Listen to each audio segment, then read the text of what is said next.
बोलो हर हर महादेव।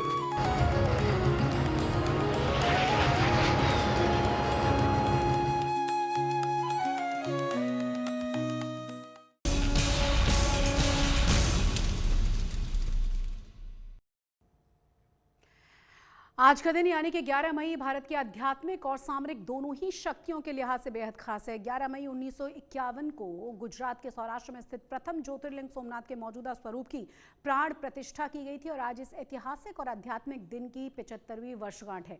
सोमनाथ मंदिर की प्राण प्रतिष्ठा की 75वीं सालगिरह को अमृत महोत्सव के रूप में मनाया जाता है और इसके लिए प्रधानमंत्री मोदी स्वयं सोमनाथ मंदिर पहुंचे और अमृत महोत्सव कार्यक्रम में साक्षी बने। दूसरी तरफ 11 मई को ही भारत ने पोखरण परमाणु परीक्षण किया था। तब भारत की सामरिक शक्ति की धमक पूरी दुनिया में सुनी गई थी। यही वजह है कि सोमनाथ अमृत महोत्सव में भारत की आध्यात्मिक और सामरिक दोनों ही शक्तियों की झांकी देखने को मिली।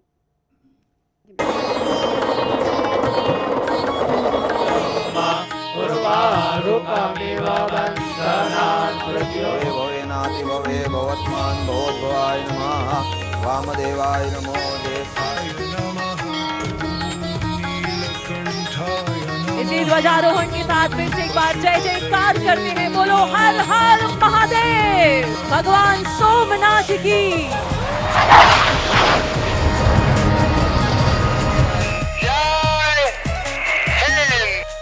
सदियों से सनातन आस्था का परम धाम रहे सोमनाथ मंदिर में आध्यात्मिकता और आधुनिकता के साथ भारत की शक्ति और सामर्थ्य का अलौकिक नजारा देखने को मिला।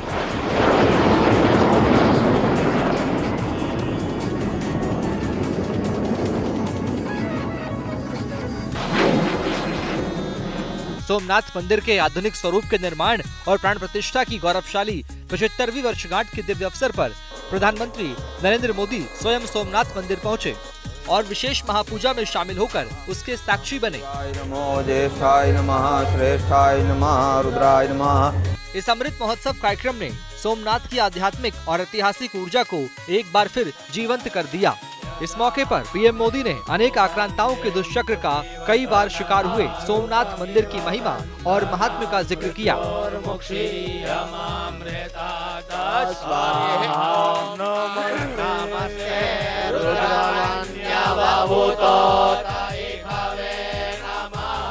मैं केवल 75 वर्षों की झांकी नहीं देख रहा हूं, मैं यहां देख रहा हूं विनाश में सृजन के संकल्प को,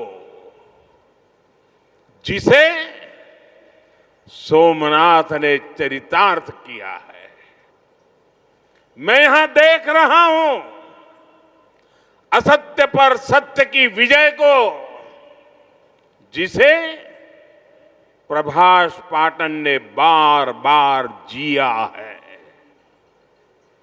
मैं यहां देख रहा हूं हजारों वर्षों की आध्यात्मिक चेतना को, जिसने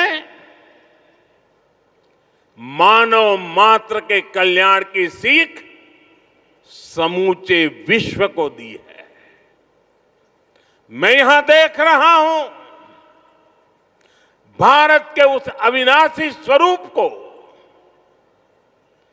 जिसे सदियों के कुत्सित प्रयास भी न मिटा सके, न हरा सके।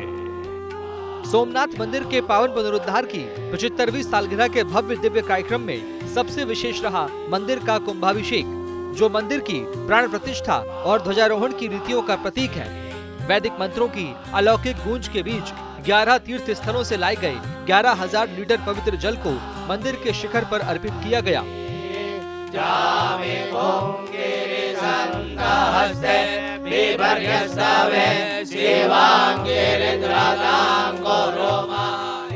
इसके लिए 1860 किलो वजनी 350 टन की विशेष क्रेन की सहायता से 155 फीट की ऊंचाई पर ले जाया गया और उसके बाद कलश के पानी से मंदिर का कुंभाभिषेक किया गया।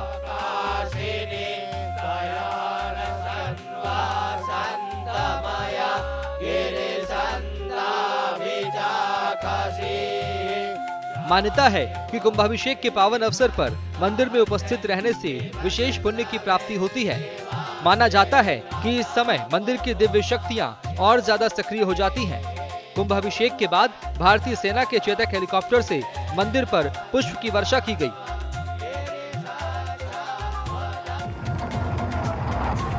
वायुसेना की सूर्यकिरण टीम ने मंदिर के ऊपर 15 मिनट तक मनमोहक कलरफुल प्रदर्शन कर लोगों को मंत्रमुग्ध कर दिया। सूर्यकिरण टीम के विमान जामनगर वायुसेना स्टेशन से टेक ऑफ कर करीब 180 किलोमीटर की हवाई दूरी तय करने के बाद सोमनाथ पहुंचे और अपने कलरफुल फॉर्मेशन से माहौल को शिव और शक्ति के संगम का प्रतीक बना दिया।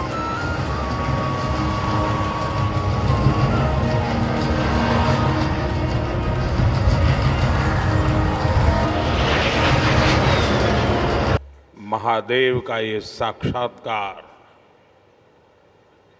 ये सौंदर्य, धरती और आसमान से हुई पुष्प वर्षा,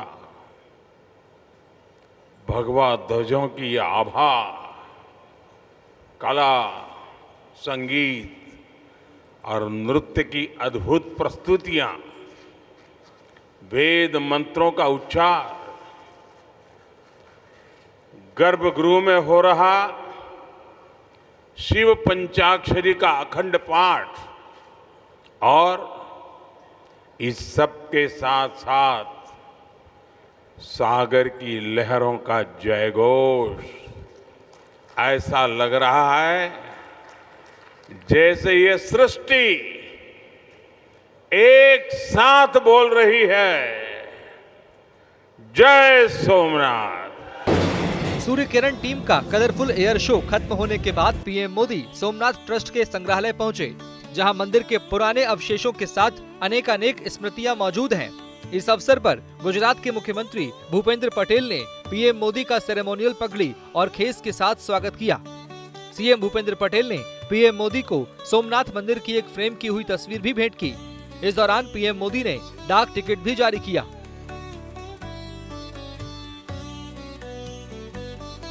आपको बता दें कि पीएम मोदी 1.5 से 2 घंटे तक मंदिर परिसर में ही मौजूद रहे। प्रधानमंत्री नरेंद्र मोदी की उपस्थिति में आज सोमनाथ अमृत महोत्सव का रंगारंग कार्यक्रम किया गया। मंदिर परिसर में प्रधानमंत्री करीब 1.5-2 घंटे रुके, जिसके अंदर कुंभाभिषेक से लेकर ध्वजारोहण और साथ ही सूर्य किरण का एयर शो किया गया। जिस तरह से मंदिर की विरासत है, सांस्कृतिक धरोहर है, उसकी बात प्रधानमंत्री ने अपनी जनसभा में कही कि सोमनाथ को जिसके नाम में सोम हो उसका कभी अंत नहीं हो सकता, और वही चीज किस तरह से राष्ट्र के निर्माण के लिए उपयोगी रहती है, उन सब की बात की। जो संकल्पना थी सोमनाथ मंदिर के पुनर्निर्माण की, वो सरदार पटेल ने किस तरह से की थी और उसके बाद किस तरह से ये पूरा पुनर्निर्माण हुआ, उस पर प्रधानमंत्री ने विस्तृत तरीके से बात की है। जो सबसे महत्वपूर्ण बात रही है कि आज जो राष्ट्रीय टेक्नोलॉजी दिवस जो है उसको लेकर जो बात की गई प्रधानमंत्री के द्वारा कि पोखरण विस्फोट के बाद भी, पोखरण परीक्षणों के बाद भी दुनिया के प्रतिबंधों के बावजूद भारत जिस तरह से एकजुट रहा और आगे बढ़ा, कोई शक्ति हमें झुका नहीं सकती। तो वो संदेश उन्होंने दिया कि किसी की भी कोई भी कैसी परिस्थिति आए, उन परिस्थितियों में भारत हमेशा एकजुट रहा है और हमेशा विकास की ओर आगे बढ़ा है और इसी तरह वो आगे बढ़ता रहेगा। सोमनाथ अमृत महोत्सव के मौके पर पीएम मोदी ने लौह पुरुष सरदार वल्लभ भाई पटेल को खास तौर पर याद किया, जिनकी संकल्प शक्ति की वजह से ही मंदिर के मौजूदा स्वरूप का निर्माण संभव हो सका। आजादी के समय सरदार साहब ने 500 से ज्यादा रियासतों को जोड़कर एक भारत का आधुनिक स्वरूप गढ़ा था। तो साथ ही सोमनाथ के पुनर्निर्माण से उन्होंने दुनिया को बताया था, भारत केवल आजाद नहीं हुआ है, भारत अपने प्राचीन गौरव को पुनः हासिल करने के मार्ग पर भी अब आगे बढ़ चुका है। गजब का इत्तेफाक है कि 11 मई 1951 को सोमनाथ मंदिर के मौजूदा स्वरूप की प्राण प्रतिष्ठा की गई, तो 11 मई को ही भारत ने पोखरण परमाणु परीक्षण करके पूरे विश्व को यह पैगाम दे दिया था कि भारत अपनी आत्मरक्षा का हुनर कायदे से जानता है। पीएम मोदी ने इस मौके पर पोखरण परमाणु परीक्षण को याद करते हुए कहा कि दुनिया ने भारत का परमाणु सामर्थ्य देखकर आंखें लाल कर ली थी, लेकिन भारत इसके लिए दृढ़ संकल्पित था। दुनिया में तूफान आ गया, भारत, उसकी ये हैसियत, ये कौन होता है भारत जो परमाणु परीक्षण करे, और दुनिया की आंखें लाल हो गई। दुनिया भर की शक्तियां भारत को दबोचने के लिए मैदान में उतरी, अनेक प्रकार के बंधन लग गए, आर्थिक संकट की संभावनाओं के रास्ते सारे के सारे बंद कर दिए गए। कोई भी हिल जाता,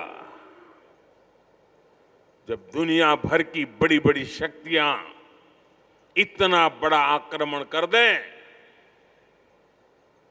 तो आगे के रास्ते दिखते नहीं है। लेकिन हम कोई और मिट्टी के बने हुए हैं। इससे पहले पीएम मोदी सुबह 10 बजे हेलीकॉप्टर से सोमनाथ पहुंचे, जहां उन्होंने हेलीपैड से मंदिर तक करीब 1 किलोमीटर लंबा रोड शो किया। मोदी के रोड शो में लोगों का उत्साह देखने लायक था। इस दौरान सड़क पर लोगों का भारी हुजूम देखने को मिला। इस दौरान पीएम मोदी ने सरदार पटेल की मूर्ति पर पुष्पांजलि भी अर्पित की। गुजरात के गीर से ब्रजेश जोशी और दिलीप मोरी के साथ ब्यूरो रिपोर्ट। सोमनाथ मंदिर को विदेशी आक्रांताओं ने आधा दर्जन से ज्यादा बार तहस नहस करने की कोशिश की। आक्रांताओं ने बार बार उसे ध्वस्त कर डाला, लेकिन उस स्थान को कुछ तो अलौकिक ऊर्जा है कि बार बार ध्वस्त होने के बावजूद भी मंदिर का निर्माण होता रहा। और आज पूरी विराटता के साथ सोमनाथ मंदिर हमारे बीच मौजूद है।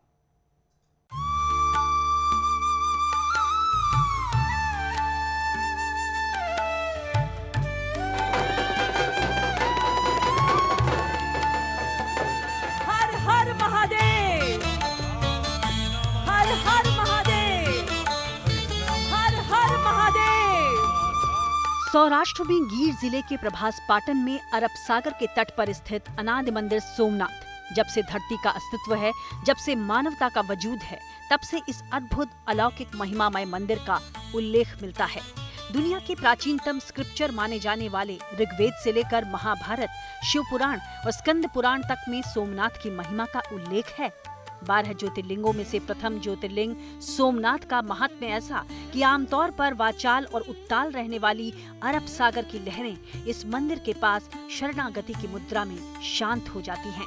पौराणिक मान्यताएं कहती हैं कि दक्ष प्रजापति के श्राप से मुक्त होने के लिए स्वयं चंद्रदेव ने इस स्थान पर भगवान शिव को प्रसन्न करने के लिए घनघोर तपस्या की थी, जिसके बाद भगवान शिव ने न सिर्फ चंद्रदेव को शाप मुक्त किया, बल्कि उनके आग्रह पर ज्योतिर्लिंग के रूप में यहाँ अनंत काल के लिए विराजमान भी हो गए। ये जो भी आप मंदिर देख रहे हो, जो खड़ा है मंदिर, वो सनातन धर्म का केंद्र है और प्रथम ज्योतिर्लिंग भी है। हमारा तीर्थपुरी सोमपुरा ब्राह्मण समाज है, वो चंद्रमा ने जब से मंदिर यहाँ की स्थापना की थी, तब से पूजा विधि और धार्मिक कार्यक्रमों से जुड़े हुए। सोमनाथ मंदिर के एक दिव्य अलौकिक बात पर अमूमन किसी का ध्यान नहीं जाता। सोमनाथ मंदिर जहाँ पर स्थित है, यहाँ से ठीक दक्षिण की तरफ सीधी लकीर खींचेंगे तो धरती के आखिरी छोर अंटार्कटिका तक कहीं भी भूखंड का कोई हिस्सा, यहाँ तक कि कोई टापू नहीं मिलेगा। बहरहाल सोमनाथ मंदिर को लेकर इतिहास के पन्नों को जब आप पूरे मनोयोग के साथ पलटेंगे तो आपको हैरान करने वाले कई और तथ्य मिलेंगे, जिसे जानकर श्रद्धा और विश्वास न होते हुए भी इस परम तीर्थ के प्रति आपकी आस्था बढ़ जाएगी। दरअसल क्रूर विदेशी आक्रांताओं ने जब जब भारत भूमि पर आक्रमण कर सनातन संस्कृति को मिटाने की कोशिश की, उन्होंने सोमनाथ मंदिर पर हमला जरूर किया, क्योंकि उन्हें कहीं न कहीं इस बात का एहसास था कि ये मंदिर सनातन शक्ति का अक्षय केंद्र है। इसलिए 1200-1300 साल के कालखंड में सनातन को मिटाने की दुराशा लेकर आए हर आक्रांता ने सोमनाथ मंदिर को न सिर्फ लूटने बल्कि उसे तहस नहस करने में कोई कसर नहीं छोड़ी। लेकिन वसुधा के इस दिव्य स्थान में जाने कौन सी अलौकिक शक्ति है कि मंदिर का ढांचा ध्वस्त होने के बाद भी ऋषि मुनियों, तपस्वियों से लेकर आम श्रद्धालुओं तक का यहाँ आने का सिलसिला थमा नहीं। 15 अगस्त 1947 को जब देश आजाद हुआ तो पहले गृह मंत्री सरदार वल्लभ भाई पटेल यहाँ आए और इस गौरवशाली मंदिर की दुर्दशा देखी तो लौह पुरुष की आंखें भी नम हो गईं। उसी समय उन्होंने समंदर का जल हाथ में लेकर मंदिर के पुनर्निर्माण का प्रण लिया। उसने मंदिर की ये जीर्ण दशा देखी तो उसकी लोखंडी पुरुष मानते हैं, उसकी आंख भी आंसू से दिखाई गई है। उसका दर्द उसके चेहरे में और आंखों में दिखाई दिया। उसने पहला ही काम, उस समय जब पुराना मंदिर था वहाँ से समुद्र में जाने के लिए एक सीढ़ी थी, पत्थर की सीढ़ी थी, वहाँ से सीधा उतरे और उसने हाथ में सूर्य का समुद्र का जल लेकर उसने प्रतिज्ञा ली कि जहाँ मैं सोमनाथ का पुनरुद्धार करूँगा और बिना सोमनाथ का पुनरुद्धार आज़ादी मिली तो ये आज़ादी अधूरी है। अपनी भीष्म प्रतिज्ञा के अनुसार लौह पुरुष ने सोमनाथ मंदिर का पुनरुद्धार शुरू करवा दिया। हालांकि अफसोस ये कि मंदिर की प्राण प्रतिष्ठा से पहले सरदार पटेल 15 दिसंबर 1950 को इस दुनिया से रुखसत हो गए। सरदार साहब को सच्ची श्रद्धांजलि देते हुए तत्कालीन राष्ट्रपति डॉक्टर राजेंद्र प्रसाद ने 11 मई 1951 को यहाँ आकर प्राण प्रतिष्ठा के अलौकिक अनुष्ठान को संपन्न कराया। 11/5/1951 को तत्कालीन भारत के राष्ट्रपति डॉक्टर राजेंद्र प्रसाद ने इस हाल जब दर्शन करते हैं इस शिवलिंग की प्राण प्रतिष्ठा की। वहाँ से मंदिर अब शुरू हुआ 11/5/51 से।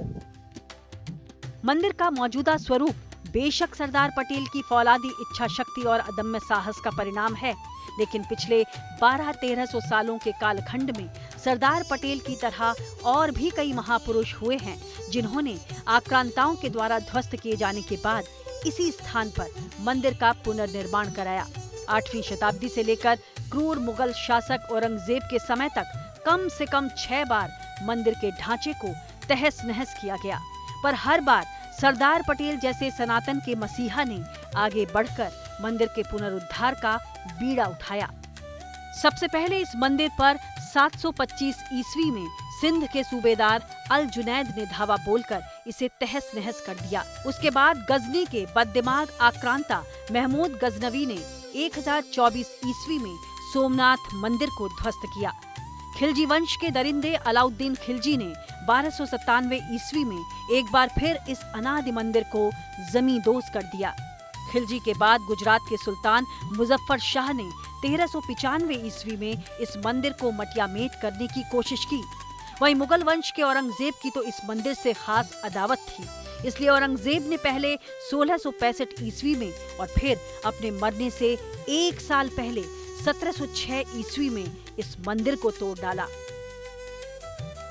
इतिहास के लंबे कालखंड में इस मंदिर ने कितने ही आक्रमण झेले। महमूद गजनवी, अलाउद्दीन खिलजी जैसे अनेक आक्रांत आए। लुटेरों ने सोमनाथ मंदिर का वैभव मिटाने का प्रयास किया। वो सोमनाथ को एक भौतिक ढांचा मानकर उससे टकराते रहे। बार बार इस मंदिर को, इस ढांचे को तोड़ा गया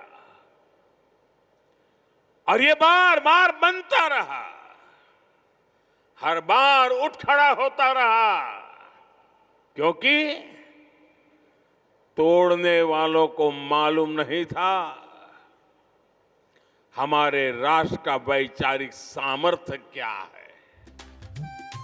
कमाल देखिए कि इस मंदिर को ध्वस्त करने वाले आक्रांताओं की कब्रों पर आज कोई एक अदद दिया जलाने वाला नहीं बचा है, लेकिन सोमनाथ मंदिर अपनी पूरी दिव्यता और भव्यता के साथ उसी स्थान पर विराजमान है, मानो आक्रांताओं को पैगाम दे रहा है कि प्रथम ज्योतिर्लिंग अपनी स्वयं सिद्ध शक्ति से सिंचित है और स्वयं महादेव ही इसके रक्षक हैं। अनादिकाल से ही ये मंदिर भक्तों और श्रद्धालुओं की आस्था का परम धाम बना हुआ है। गुजरात के गीर से ब्रिजेश दोषी और दिलीप मोरी के साथ ब्यूरो रिपोर्ट।